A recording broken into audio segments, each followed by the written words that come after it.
Howdy! This time I'm looking at Classic's Grimlock.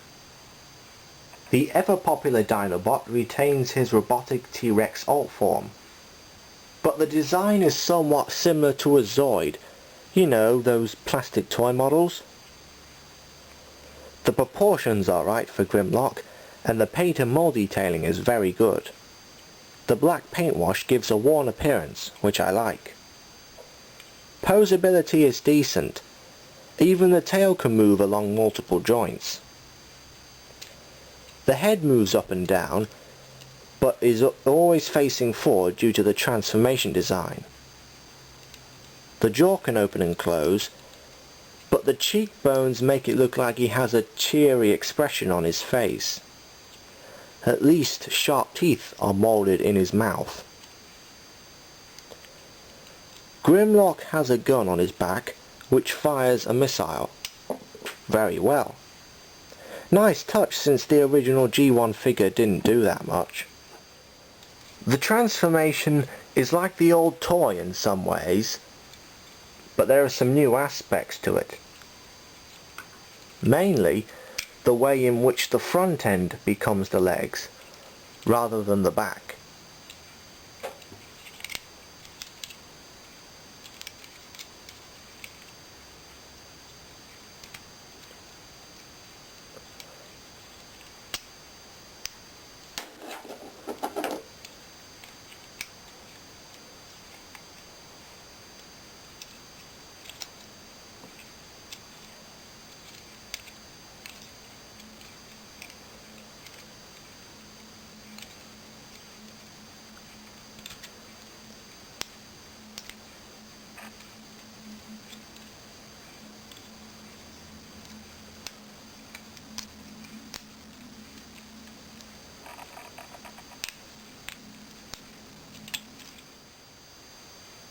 In robot mode, Grimlock is fairly cartoon accurate.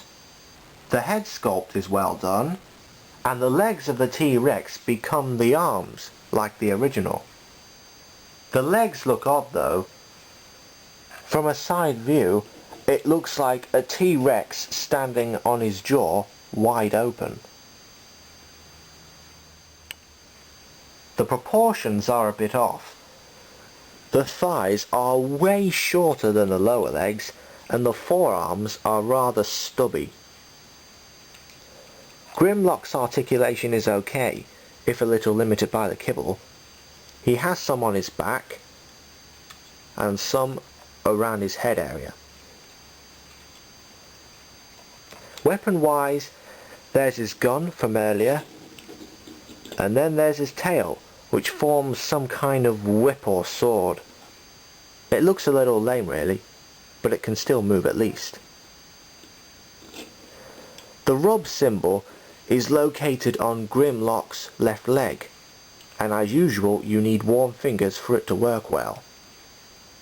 Finally, mold and paint detailing is about as good in robot mode, but the red gem on his chest is rather nice.